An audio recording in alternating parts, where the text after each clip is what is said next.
Sir, sa ano na tayo, no? Yung kalahati. Verse 10. Konti na lang yan. Hi guys. Hello. Woo! Nung nakaraan, nung kasama nyo kami, nung natatandaan nyo, maganda yung naging topic about siya sa yung ako, 'di ba? Yung ako. Yung ano, yung tawag dito, yung root of all kinds of evil. Is money. May pinagmulan pa pala. Ayun. Yung love ng self. Yung self-centeredness. Lagi na lang sinisingit yung sarili, yung puro ikaw. Ako. Sa sa panahon ngayon, sa social media age, Yun talaga mas yun. na-amplify. Kasi nung araw, kahit wala pa naman yan, Meron na. meron naman Di ba? Old Testament, wala pang Facebook, pero meron ng filters. Di ba? Meron ng pagmamayabang, pagmamataas. Yeah. Sabi nga nung napakinggan ko, wala namang bagong kasalanan. Na ano lang, naiiba lang ng medium. Paano natin siya gawin. At dahil sa technology, mas na-amplify pa ngayon. Kasi mas mabilis Mas mabilis mandaya ng picture. Kaya nga sabi ko, alam mo, ang daming magaganda sa social media, sa personal, hindi. Pangit ng example ko, no? Hindi, sinasabi ko nga, pati kay Che, sabi ko, bakit ganun? Sa social media, iba yung tsura, ba't sa personal? Iba din. Iba din, ano? Yun yung maskara na fino-front ng mga tao sa mundo. Kasi gusto nilang ma-perceive na ganun. Well, in fact, hindi. Kaya nga sa mga phone natin, na-invento yung mga filter. Pwede mo palitin yung ilong. Din. Pwede mong tanggalin yung mga tagyawat. Nung araw, pag burug ka. No. Aasaran ka lang hanggang sa mamanhid ka. Pero ngayon, may mga pantakip na tayo eh. Kaya kapag nalathala at na-reveal kung sino ka, parang ang hirap tanggapin. Yan ang cons ng mga panahon ngayon. Di ba? Kaya sinasabi nila parang humihina daw yung mga tao.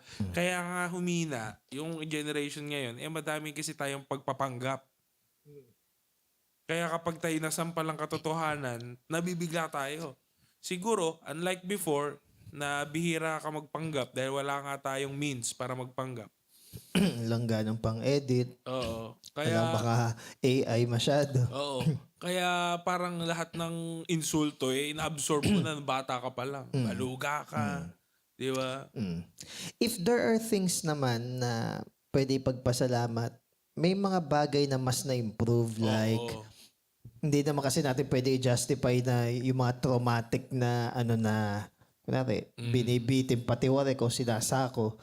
So, kumbaga, meron namang mga nag-improve na yes, pwede pa rin mapalo o mapagalitan. Pero wag naman yung brutality naman na yun nangyayari na hanggat hindi nawawala yung galit ko, papaluin ko to ng walang lubay. Hindi naman yung wala nang pagmamahal yung palo. Hindi naman yung gano'n. Hindi naman yung extreme. Hindi naman namin sinasabi na, kami nga nun, binibitin kami. Hindi gano'n. Kami nga nun, sinasaksak kami. Hindi, walang gano'n. Walang gano'n. hindi naman commendable yun. Ano? Pero kumbaga, merong degree of discipline talaga.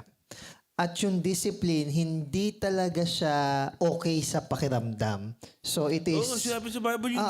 Hindi, kaya ko nga ina-explain ng ganon. Hindi kasi lahat ng pain or suffering ay dapat iwasan. Okay? Merong pain and suffering na essential nating maranasan para tayo is mas matuto. I am not saying na piliin mong masaktan o mag-suffer. Pero kumbaga, kung yung desire... kung yung desire kasi ng puso mo is taliwas doon sa kung ano yung tama, yun talaga yung mararanasan mo. Ayun. Pampalakas kasi yan eh. Hindi siya yung parang trip ka lang paluin, trip ka lang pagalitan. Hindi ganun. May mga natututunan kasi tayo kapag tayo napapahiya minsan. Di ba? Actually, binanggit ko yan sa personal development Talaga? Hindi porket ito yung lesson sa personal development as is.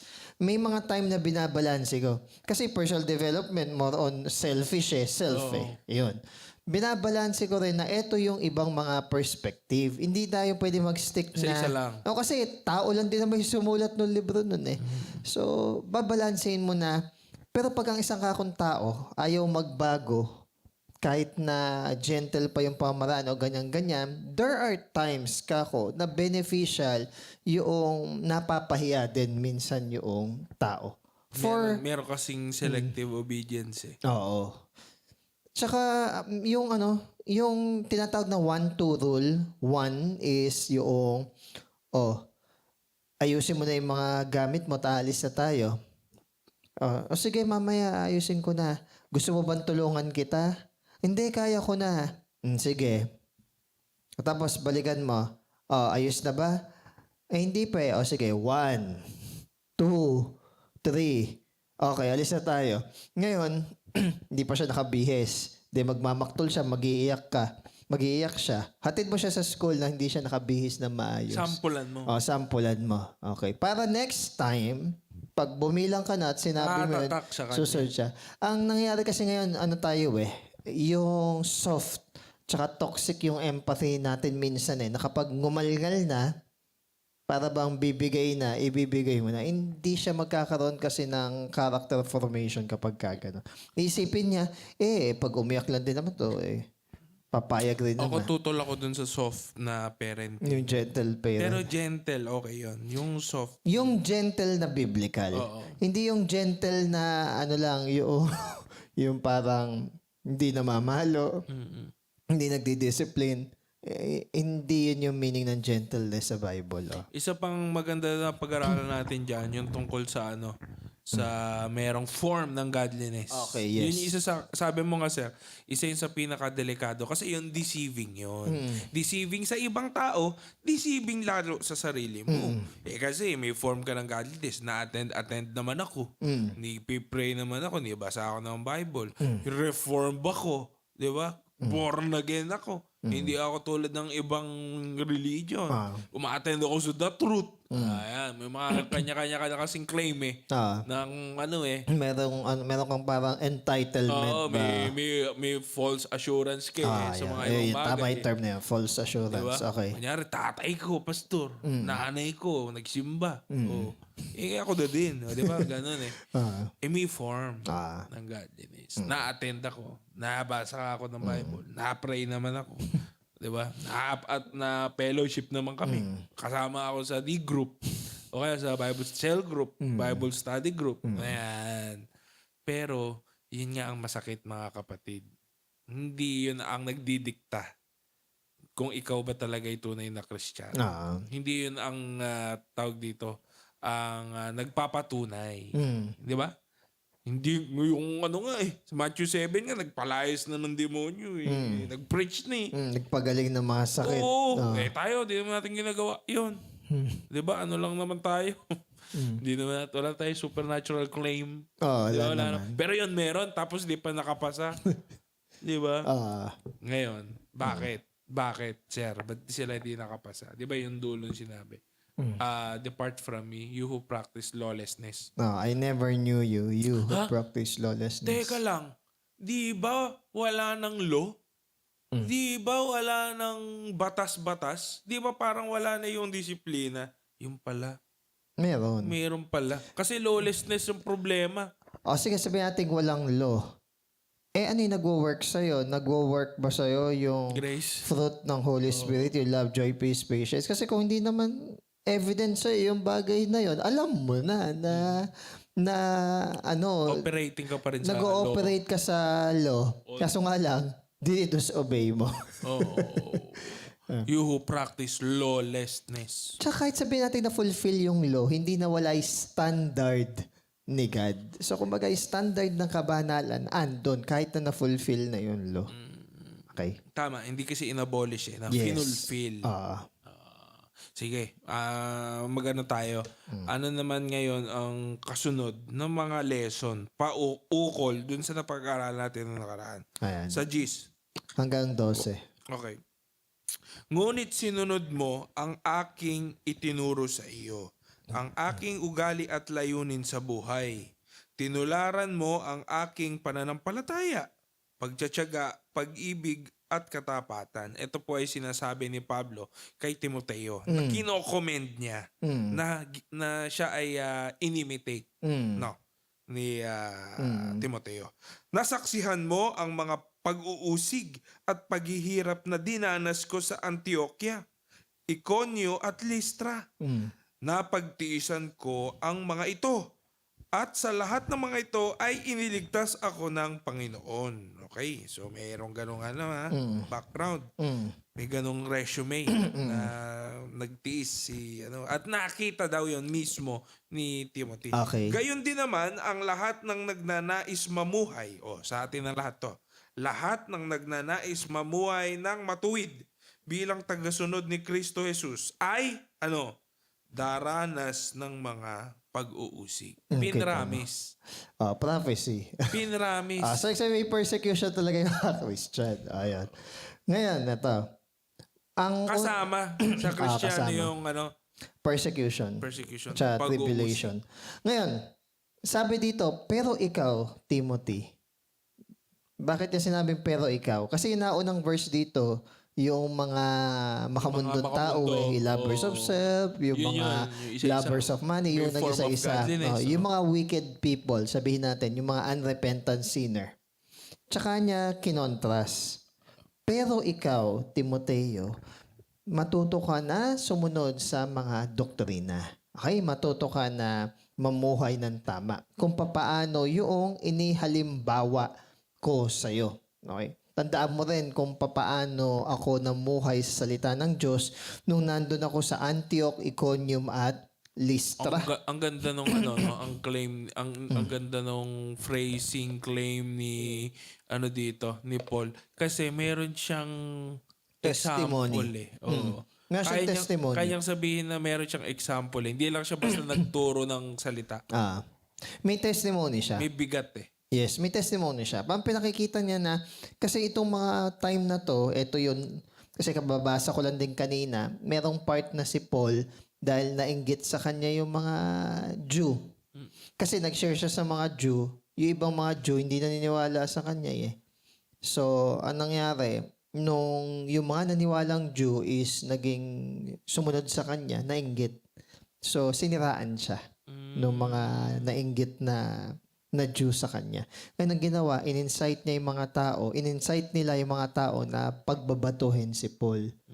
Ngayon, pinagbabato si Paul, bumagsak sa lupa. Full circle, kala nila patay na. So, ang ginawa ng mga disciple ni Paul, yung mga kumpanyo ni Paul, talagang hinintay siya, pinoprotektahan siya further. Kasi bumagsak na So, nakapaikot sila. Ngayon, yung mga Pharisee, yung mga Jew na, mga Pharisee, patay na si Paul, lumayas na sila. Tapos, ang sabi sa Bible, ganun kalupit ng mga araw, tapos sabi sa Bible, after nun, bumangon uli si Paul, tapos nagpatuloy So, ang ganda, full circle. Kasi nung una, di ba, siya nagpapabato. So, kumbaga, actually, marami pang persecution at saka mga tribulation na sinaper si Paul. Kaya may case si Paul na sabihin to kay Timothy. Pero alam mo, kung ako si Paul din, dahil lang din sa intellectual knowledge ko lang din, sa nangyayari sa buhay niya, parang, hindi, sige, kahit batuhin niyo ako. Kasi grabe nga ako nun Diba? Parang baka may ganun siya Kaya yung sinabi may niya, drama kaya yung sinabi niya na I am the chief sinner, hindi yun false humility. Pautot lang yan, Hindi siya pautot. Kasi biruin mo Pautot. biruin mo, hinihimok mo or fino-force mo yung tao na mag-blaspheme sa Diyos. So, ibig sabihin, mabigat yun. Fino-force mo yung tao na i-deny si Jesus. So, kumbaga, talagang ini-stumble mo, hindi sinasadya, talagang deliberate mo na ini-stumble yung mga tao dun sa way. Pwede mo, o kasi, para mas pipiliin mo pa na nakawan sila ng material. Pero ang ninakaw mo kasi sa kanila yung kaligtasan eh. Oo. Soul So, kumbaga, kaya niya nasabi na chief sinner siya. Hindi siya yung pahumble lang na Yun nga eh. Kaya nga sa isip-isip ko, kung ako ay gagawa ng isang sarsuela. Di ba parang, eto, suffering, wala ito. Baka ganun drama eh. Wala ito. Mas grabe nga ako. Ginawa ko. Saka, si Jesus nga eh. Mas grabe. Hindi Passion of the Christ. Wala nga square inch Mawawala na sa Netflix. Living soon. Wala nga square inch ng katawan niya, walang sugat eh. Torture kasi talaga, no? Torture talaga. Pero yun nga eh, physically lang yun. Ang nga doon, malalim na yun eh.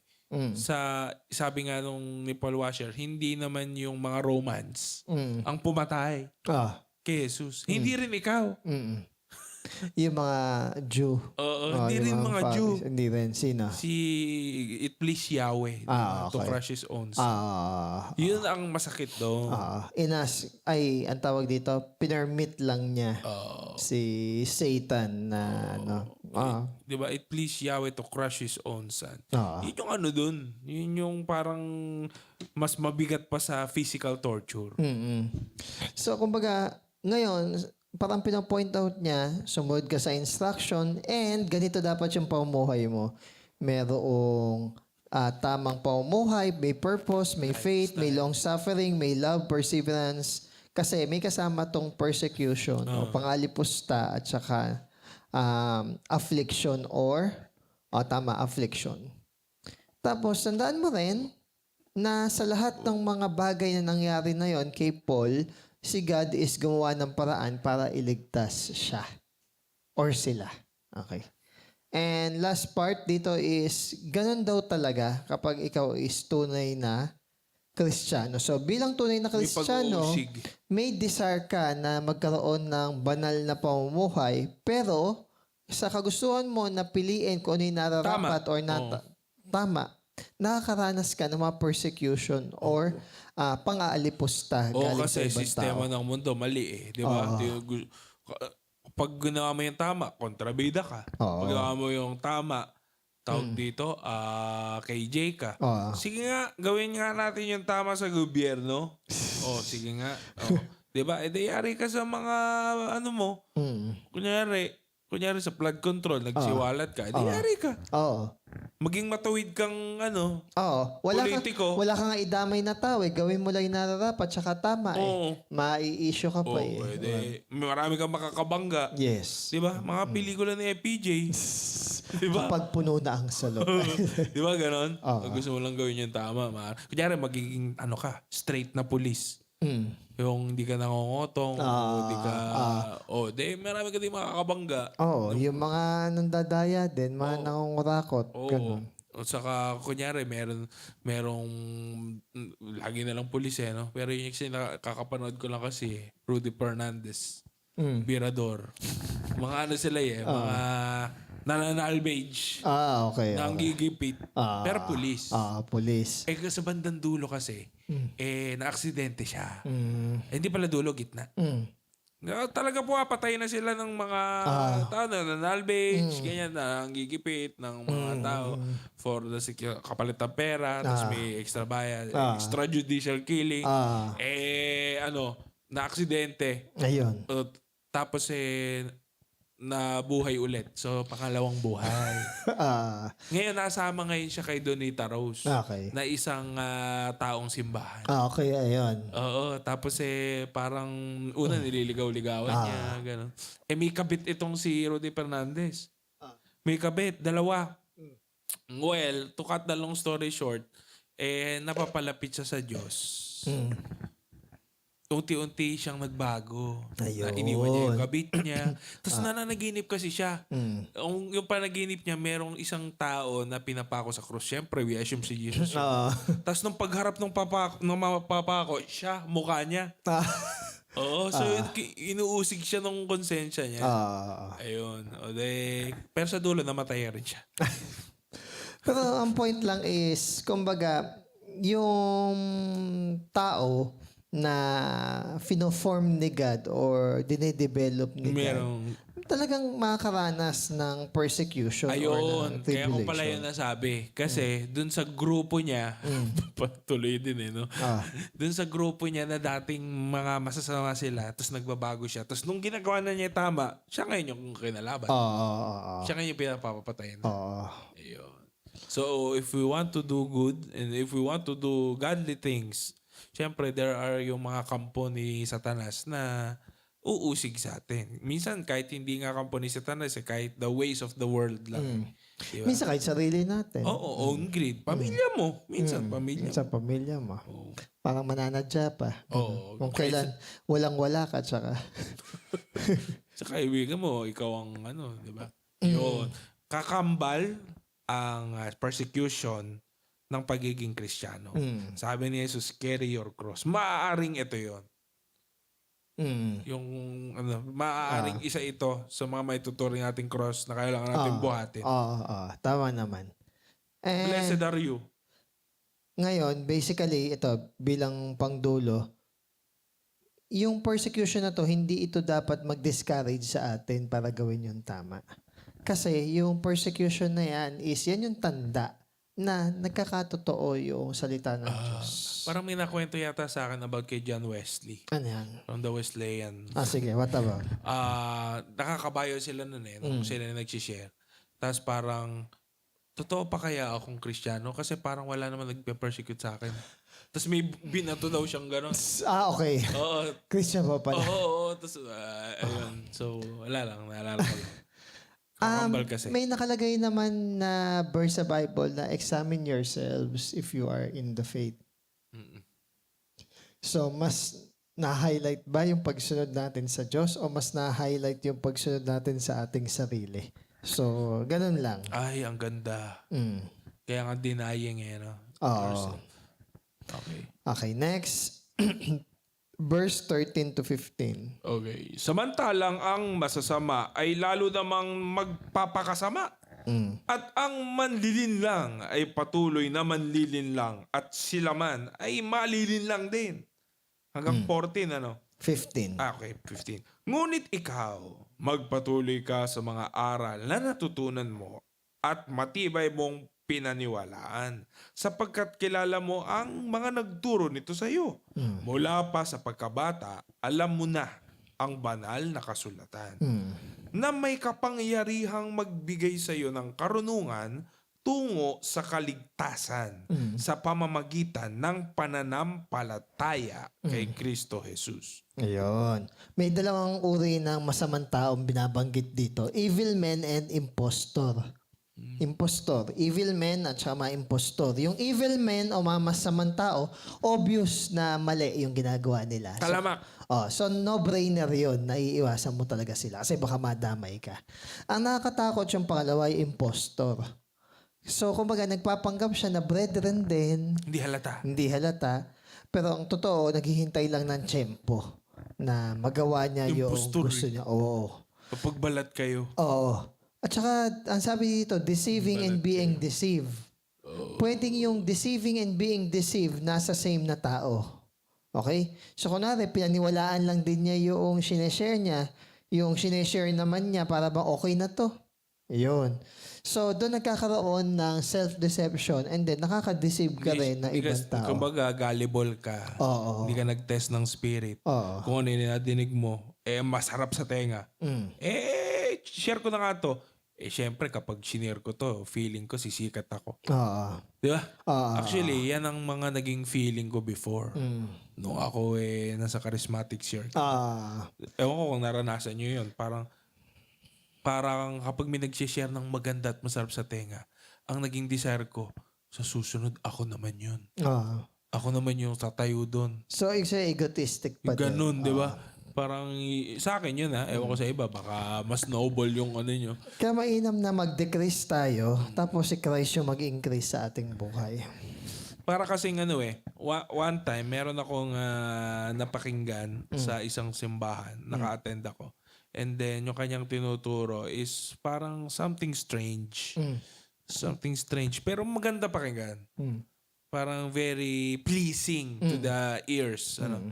Tapos after the service, may matandang nagsabi sa kanya, I really love your teaching. Sobrang ganda ng teaching mo. Okay. Tapos biglang may nag-click sa akin na, boom, di ba dapat ang preacher ay sinasabi lang niya yung tinuro ni Christ? Mm. Pero yung term kasi na I love your teaching, teaching mo. Mm. So yun yung naisip ko. No. Okay. So minsan may mga may mga preaching natin, sarili natin. Mm. Hindi yun yung sinabi ni Jesus. Walang power yun. Okay. Yung sarili kasi natin na teaching or doctrine or sabi nating sarili nating Pwede, style. tingin, Oo. opinion lang yun. Mahalaga pa rin yung sinasabi talaga ni God, particular doon sa bagay na yun. Pwede siguro magkaiba ng style. Oo. Di ba? Kaya nasabi ko, deceiving and being deceived, and they will grow worse and worse. So, kumbaga, let's not expect na yung mundo nato is para bang papayapa at paganda ng paganda. Hindi Papunta siya sa ruin or destruction. May mga Christian friends ako. Ito, hindi ko naman sila ginajudge. Okay. Pero meron lang ang something in my mind. Ewan ko kung parehas tayo dito siya. About sa war Okay. na nangyayari. Parang they are praying na maging maayos ang lahat. Na wala namang masama doon, di ba? Wala namang masama. Pero ang isip-isip ko, alam kaya nila na talagang pasira na talaga Baka, ang mundo. baka lang hopeful sila. Maganda naman yun na for peace, sana bumalik ang lahat sa ayos. Na let's pray for the peace. Ito kasi personal ko, sir. Sige lang. Maganda yon, pero dapat bilang Christian, parang alam natin na magkakaroon ng wars talaga. Rumors ng wars in the last days. Tapos may mag-a-arise nga doon na man of peace, which will be the Antichrist. Oo, kaya delikado din. Oo. So, kumbaga, yun yung nasa back of my mind. Pag meron ako nakikitang mga shared posts about sa war ngayon. Hindi naman ako parang, sige, mag-gera na lang tayo dito. Hindi. Pero parang, I anticipate na palala ito. Hindi ko naman mapipigilan yun eh. Okay. Kasi prophesy na eh. So, lalala talaga itong mga deceived na to. Ngayon, dahil lalala na yung mga ganyan mga problema at issue sa tao, ni-remind ni Paul si Timothy. Ni-remind. Sabi dito, you must continue in the things which you have learned and been assured of, knowing from whom you have learned them, and that from childhood you have known the Holy Spirit through faith which is in Christ Jesus. So, ano yung point na to? Ang point nito is nire-remind siya. Nire-remind si Timothy na huwag ka maging ganon dun sa mga una kong nabanggit. Kasi kapag ganon ka rin, ibig sabihin nun, sa imbis na ang nadamay mo lang yung sarili mo, nakadamay ka pa ng ibang Saka masakit sa loob siguro ni Paul yun, ano? Kung si Timothy maligaw. Minsan tayo nga lang eh.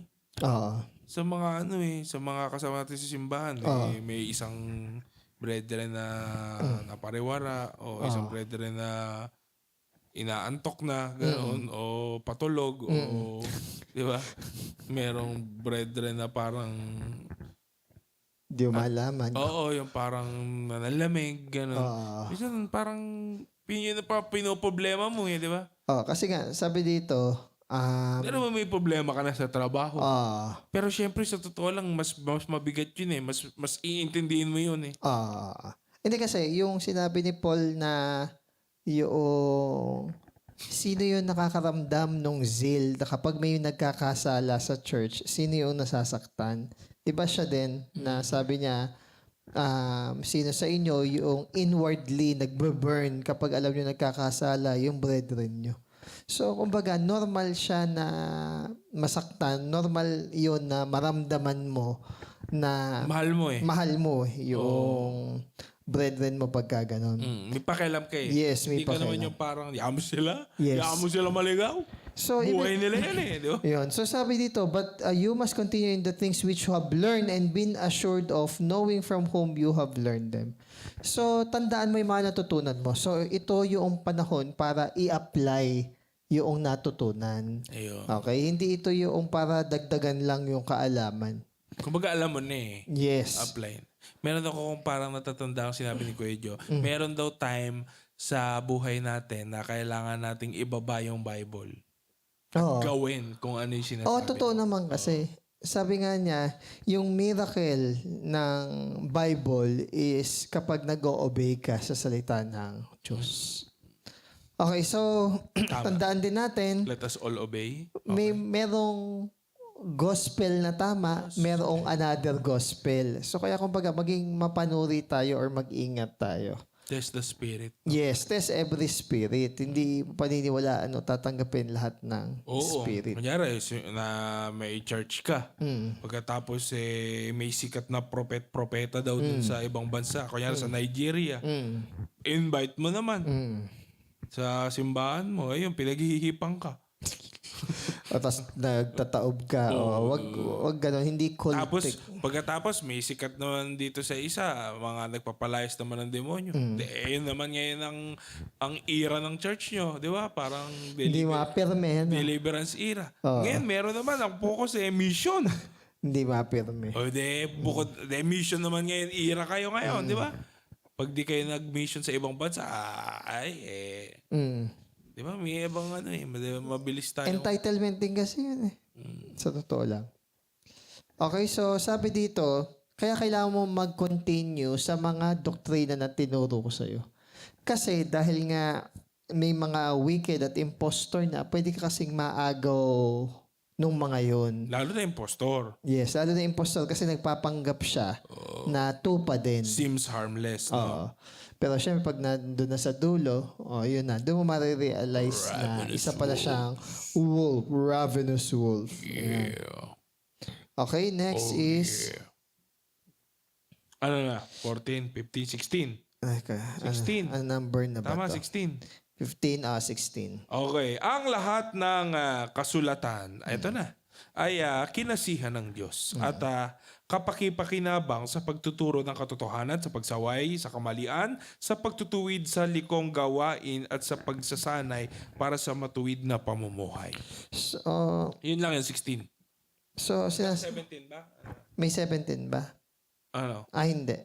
16, 17. Ayun, upang ang lingkod ng Diyos ay maging ganap at handa sa lahat ng mabubuting gawain. Isa itong magandang tawag dito, memory verse. 2 Timothy 3, what? 16.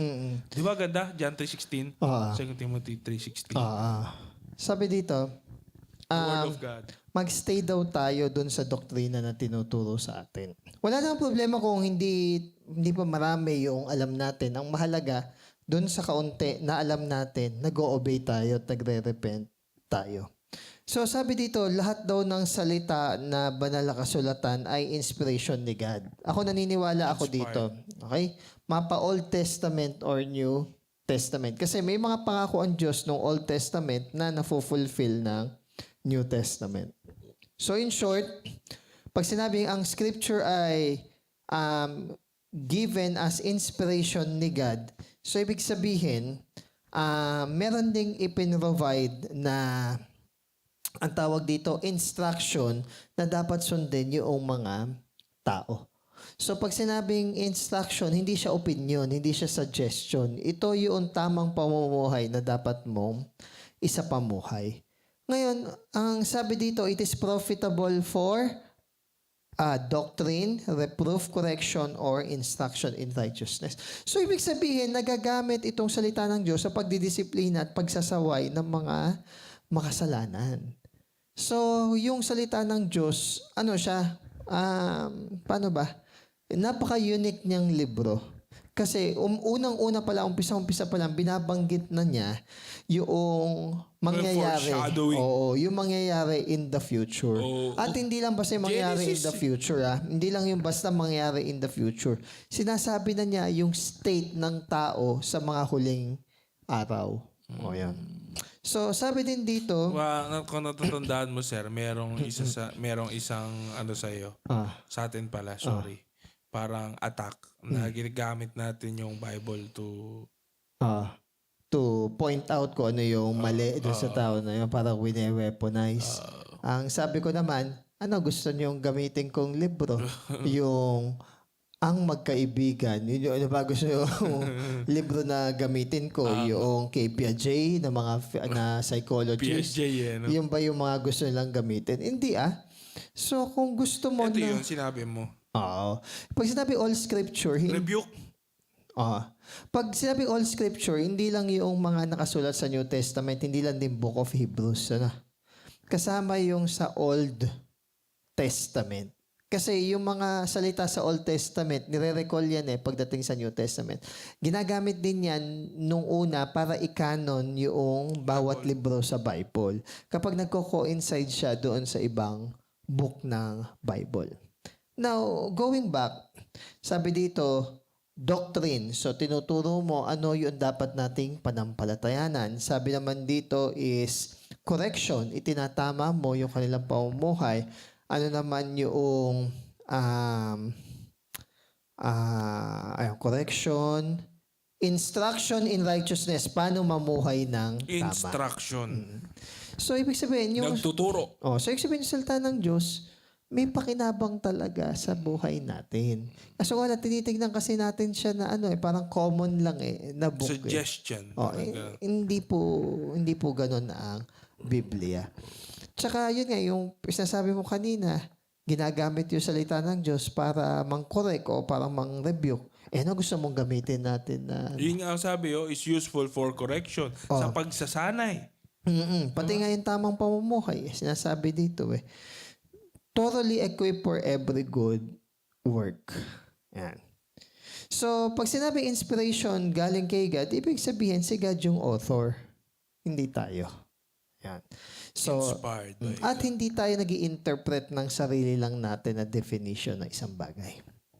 Okay? So, yun lang. Sana magbasa tayo ng Bible kasi hindi natin alam, malay natin yung mabasa natin. Yun yung makakatulong sa status natin. Oo. Okay. Tapos na ba tayo? Porn na kasi, no? Ngayon, Chapter 4 na, no? ang mahalaga kasi baka sabihin, di ba, ito sabi sa Bible, ganyan-ganyan. Make sure na nasa context. Mahalaga yung... Pag-aaral din. Oo, yung context ng Bible. Kasi kailangan kapag pinagkatiwala sa iyo yung pagpipreach or pag-share ng word ni God, ikaw din mismo, alam mo or inaral mo talaga maigi, mineditate Hindi tayo mo, maging in-apply. mangmang pagdating Yes. dyan. Meron kasing mga ibang tao na parang, mag-aaral pa. Diba? Wag na lang. May May ganon. may kakilala nga ako, yung parang family niya is, ang tawag dito, inihikayat niya na mag-attend sa church na tama yung doktrina. Naman niya, hindi ano lang yan sisiraan lang nila yung relihiyon natin Sisiraan ba kapag ine-explain mo lang kung ano yung tama? Yun. Ngayon, may mga tao kasi hindi sila religious. Ano sila? Fanatic. Okay? Hindi truth seeker. For example, yung pinakita mo na yung mga mali sa doctrine ng INC, sasabihin nila, yung manggagawa na lang po namin yung kausapin ninyo. Hindi naman about doon sa manggagawa Bakit ikaw mismo hindi mo alam yung sarili ninyong doktrina? Ang natawa ko minsan bawal silang mag-observe, umattend sa ibang churches. Bawal. Oo. Pero yung ibang religion, pwedeng mag-observe sa kanila. Ano yung tawag nila doon? Pang-hikayat, ano to? Hindi, ano lang naman Yung yun. parang evangelism nila, mission. Yung pamamahayag. Yun. So, ibig sabihin, kumbaga sila, pwede doon yung mga outsider. Ako ang take ko doon, insecure lang yung yung leadership. Hindi pwedeng control. Yun lang, control and leadership, micromanage. Kasi kunwari, confident and secured ka na tama yung doktrina ninyo, Hindi, hayaan mo siyang mamili. ayaw mo siyang mag-decide. Hayaan mo siyang magsiyasa. May one time tinanong ako, may Trinity ba kayo? Sabi nga, ay wala po kaming Trinity kasi mahirap ipaliwanag eh. So kapag mahirap ipaliwanag sa Biblia, hindi na siya totoo. So kumbaga, pag china-challenge Ano siya? Anong religion nila? yung INC nga. Yun nga yun. Ngayon, ang punto ko, ang nangyayari, nagiging fanaticism na lang yung kunwari, lumabas sa bibig nila yun eh. Kunwari, may Christmas party. Hindi kasi sila niniwala sa Christmas eh. Pero pamahayag, meron. Hindi nila inaano yung birthday daw ni Jesus kasi ang nagbe-birthday naman daw is mga pagano, yung mga sila Herod. Pero kapag ang nag-birthday yung kanilang punong tagapamahala, nire-recognize nila at saka inaalala nila. Does it mean na mas mataas yung kanilang esteem sa kanilang punong tagapamahala compare kay Jesus? Pwede lang sabihin na, hindi kasi ganun yun. No, ganun yun. Hindi kasi nila pwedeng sabihin na hindi ganun yung tingin nila. Majority ng mga hindi part ng religion na yon, sila na lang hindi nakakaalam sa sarili nila na ganun yung kanilang pinoportray. Kaya kunwari, December, hindi sila uma-attend ng year-end party na nga in-adjust wala na nga yung Christmas party, iniba na yung term. Actually, hindi na nga tinatawag na Christmas Holiday. party. Kasi pag sinabi mong Christmas party, sineselebrate mo yung kapanganakan ni Jesus. Sige nga, umattend ka nga ng Christmas party, yun ba yung sineselebrate talaga? Hindi. Ang ginagawa sa Christmas party, nagkakasiyakan, naglalaro games, may binabanggit bang kay Jesus doon? Hindi rin eh. Yun.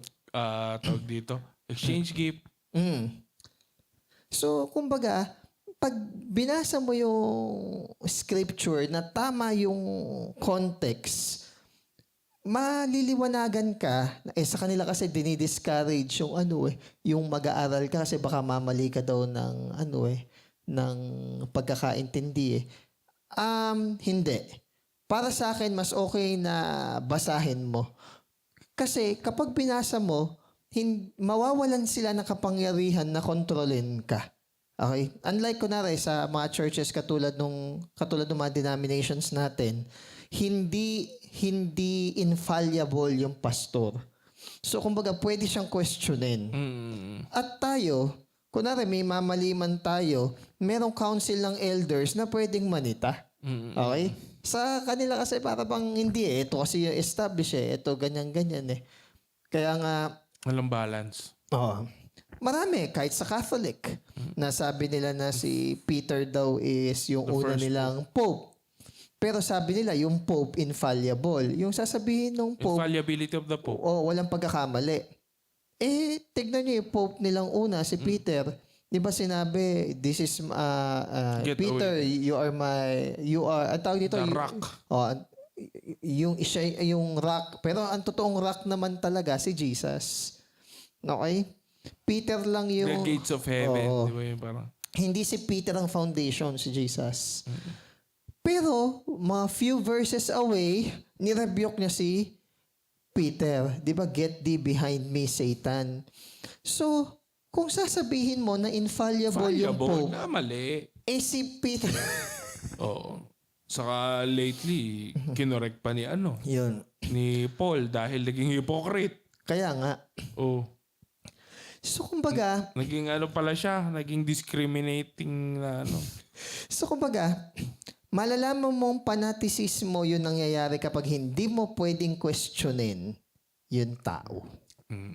Kaya yun lang, buksan natin ang ating mga isipan sa mga paniniwala natin, isinubo at sinaksak sa atin. Tayo sinakop tayo ng Kastila ng 200-300 taon yata, tama ba? 333 taon. 333. 333. years. O kumbaga di ba yan binatas din at kinwestiyon ni Jose Rizal? Oo. Ito ba totoo nga ba ang purgatorio? Oh, even yung yung Loli. 7 churches sa sa Revelations, yung 5 doon pinagre-repent. And kung familiar yung mga tao sa susunod na aklat ng El Fili, yung hindi natapos si Rizal, yung 1 chapter lang, yung Makamisa, church pa rin yung pinupunto doon. Para kita mo, si Padre Damaso, ni-rape, di ba? Ni-rape si Pia Alba, yung nanay ni Maria Clara. Dahil tatay pala niya. Tapos, ang point lang naman nun is, wag nating tignan na yung sinasabi lahat ng nag-share Ng relihiyon. ng relihiyon is perfect. Kaya nga, ina-encourage tayo magbasa. Be like Berean. Oo. Kaya sabihin nun, tawag dito, baka mamali ng intindi. Paano kung tumama? So, kumbaga, magsuri. Ethnocentric ka ko na isipin mo na kayo lang ang maliligtas at kayo lang tama. Saka mag-effort kayo. Mag-effort tayo na aralin. Oo, mag-effort ka. Hindi, yung may na-sharean kasi ko minsan, para bang ito na kasi yung kinalakihan namin, ito na yung magpapalit na naman ng relihiyon. So, kung... Hindi namin na nakaka-exhaust. Nakaka-exhaust. Pero ito ang sabihin ko, Kaluluwa yan ang usapan kasi dito, hindi buhay at kamatayan Walang hanggang buhay at walang hanggang kamatayan. Kung ikakatamad mo yung kaligtasan mo, wag sana magalit yung tatamaan. Kung kinakatamad mo yung kaligtasan mo, bakit ka magagalit o maiinis o magrereklamo kapag napahamak yung kaluluwa mo? Kinatamaran mo yung pag-aaral ng iyong salita. Kaya nga, dun sa kausap ko, kasi inaano niya yung family niya, sineshare niya yung family niya, dahil INC yung family niya Kung wala kang sipag na aralin yung salita ng Diyos, paano mo mahihikayat yung ibang tao doon sa katotohanan? Ikaw mismo, hindi mo alam yung katotohanan. Fanaticismo kasi talaga ang tawag sa ganun. Kaya yung sinabi dito na yung word ni God ay kapaki-pakinabang. Pakipakinabang. So, walang monopolyo ng karunungan na nakakaalam lang ng karunungan Certain is secret society. yung kunwari sa Jehovah's Witness yung council ng elders o kaya sa INCA yung punong taga-pamahala. Hindi ganun. Kaya nga may sinabi nga diyan na darating yung time na yung batas ng Diyos masusulat yung susulat na sa tableta ng puso ng tao na wala na magtuturo So ano ibig sabihin nun? Ayun. Tsaka ang tawag dito yung Holy Spirit, kung totoo na kumikilos siya sa buhay ng mga tao, ina-affirm lang niya yung sinasabi ng salita ng Diyos. Ito, last na to. May nabasa pa ako one time, para bang nakikipag-usap itong Christian na denomination na strong yung foundation niya sa word, kausap yung Catholic. Na may pag-usap kayo, ganyan-ganyan. To reason. Kang ganun nung nag-comment. Pagbibigyan lang na lang kita kapag nasa 10,000 mahigit yung miyembro nyo. Okay. So, by numbers pala ang katotohanan. Ganon. Kung by numbers pala ang katotohanan, wala ata nagsabi sa ating Panginoong Jesus na noong kaunti lang yung disciple. Yun yung nakakalungkot. Naging pride pa. Yun yung nakakalungkot kapag yung Catholic, ang pride nila sila ang nauna. Totoo nga bang una sila? Hindi, sabihin natin totoong nauna sila. Sabihin natin nauna nga sila. Yung Hudyo na nauna sa Christianity, tama ba sila? Saka yung sagot mo, di ba? Sila Enoch ba?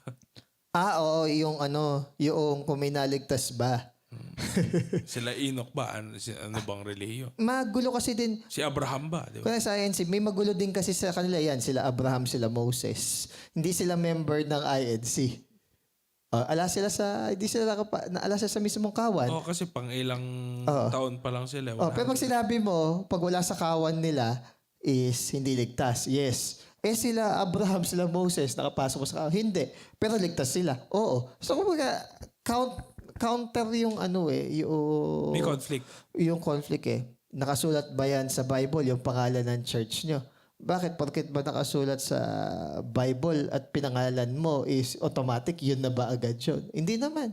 Yung Kingdom of Jesus Christ ni Kibuloy, tama bang ano? So, kumbaga, hindi yung... Na pinarehistro mo sa sect. Hindi siya ganun. Kumbaga, maging malalim tayo na tagasuri na hindi porket sinabi ng Hindi sa pangalan. hindi sa miyembro. Yes, hindi sa miyembro. Hindi sa dami. Hindi, ito na lang eh. Yung nire-recognize mo talaga yung birthday ng punong tagapamahala nyo, pero pagdating kay Jesus, kasalanan na isa yung hindi kayo nagpa-participate ng Christmas party. Ako na magsasabi, yung tinatawag na Christmas party para sa akin, hindi Christmas party ang dapat tawag doon dahil nagwawalwal yung iba, ganyan. Kahit ako mismo, Holiday na lang. Year-end. kahit ako mismo, hindi ko rin tatawagin Christmas party yun. Mahal na araw nga lang eh. Mismong Katoliko, katabi nung, katabi nung may pabasay eh. May nagiinuman sa gilid eh. Tapos Sabado de Gloria, mga nagiinuman. Tama ba Swimming. naman? Sa akin, okay lang naman mag-swimming eh. Wala nang problema eh. Pero yung kunwari, maglalasing, magyoyosi, yung mga binanggit na mga kasalanan. Pagkayari ng penitensya. Tapos sabihin, patay daw yung Diyos. So every year namamatay yung Diyos. So, in short... Pero ngayon, alam mo, nabubuksan na ngayon ng mga mata ng karamihan ng mga kabataan ngayon na nagsusuri sila. Minsan lang, sa sobrang bukas, pati sa mga agnostic at sa mga nabuksan din. Pati sa, ano yung hindi naniniwala? Atheist. Bago ko nag-engage na makipag-usap sa mga ganyan, minake sure ko muna na naiintindihan at nauunawaan ko yung sarili kong paniniwala. Oo. Pero yung kunwari is totally ika-cancel mo sila. Paano mo sila? Wala lang. Wala yung mali yan. Sige nga, paano? Basta wala. Paano mo sila maintindihan? So, kumbaga, magkaroon sana ng... Ikaw mismo, convince ka dun sa alam mong truth. Ano yung sinabi nung mga Samaritan dun sa Samaritan woman? Naniniwala kami na totoo yung sinabi mo, hindi dahil sinabi mo, kundi kami mismo na experience namin yung katotohanan. Kaya ang lagi ko sinasabi, whatever your religion is, basa ka ng Bible. Kung ano man yung denomination mo, magbasa ka ng Bible. Hindi naman po... Saliksikin mo ang Diyos. Ang sagot pa nila sa akin, sir, hindi naman sa binabawala kami magbasa ng Bible. Ang sabi lang is misteryoso yung Bible na mahirap intindihin. Oo. Sabi ko, bakit ka ko tinawag na all scripture is God-breathed, profitable siya, kung hindi mo naman pala magagamit? Yun yung tanong ko. Kung hindi mo maintindihan. Alam mo misteryoso din itong perdeb natin. Di ba? Oo. Misteryoso. Mahirap din intindi ito. Kaya nga may teacher ako. Kaya nga inaaral eh. Pero sabi ko sa kanila, aralin nyo kasi kahit teacher ako, pwede rin akong magkamali. Yun. So, sabihin, dalawa tayo nag-aaral at hindi yun kabawasan ng pagkatao nung katulad ng mga taga-Berea. Yun. So, magbasa tayo ng Bible. Yun yung lagi ko sabihin, magbasa tayo ng Bible kasi minsan, ando na yung sagot eh. Na minsan taliwas sa itinuturo. O bilang pagtatapos, tinanong ko yung mga estudyante ko. Kayo ba, meron bang pagkakataon na kayo ba chinek nyo kung yung sinasabi o tinuturo ng teacher nyo sa loob ng classroom totoo o hindi? Hindi, sir. Wala. Kasi tinatamad kayo o kaya parang teacher naman siya. Hindi naman kami lolokohin ito. Hindi aralin nyo din.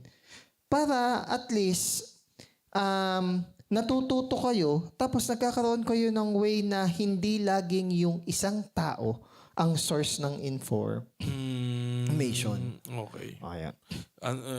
Meron akong napanood na clip, parang isa siyang parang Indian motivational speaker. Parang Indian o basta Middle East something. Naka-quote, tas medyo formal yung setting. Tapos naglabas siya ng Yossi. What? Sabi niya. Baka napanood mo na. Medyo pamilyar. Sige, tuloy mo. Parang, bakit? Hindi nyo ba alam na ang nagbagay siya ng mga statistics na mas madaming namamatay sa diabetes kaysa sa pag-iossi? Pero kapag naglabas ako ng sneaker dito, hindi kayo magre-react. Ito kang mga phrase na to sinasabi ko. Kahit na inimbento ko lang ito. Oh, yun. Di ba? To prove a point. Oo. Hindi, ang kasinungalingan kasi, kapag yan ay na-phrase mo ng tama, naisabi mo ng maayos, with matching background music. Sabi mo nga, sir, kapag magkatunog, may rhyming, Psychological kasi yun. believable. Pero kunwari, buhay na yung espiritu mo. Tapos kunwari, may nag-share sa'yo. Kahit wag mo na munang alamin kung ano yung background niya. Kunwari, may shinare siya sa'yo na medyo foreign at taliwas sa foundational na aral ng salita ng Diyos. Hindi mo kailangan tanongin ano yung religion niya. Mararamdaman mo by the prompting ng Holy Spirit na there is something wrong dun sa sineshare niya. Again, ang basis ng discernment is dahil nagbabasa ka at aware ka sa salita ng Diyos. Hindi yung Hindi feeling. kutob. Ang discernment at kutob ay magkaiba. Oo.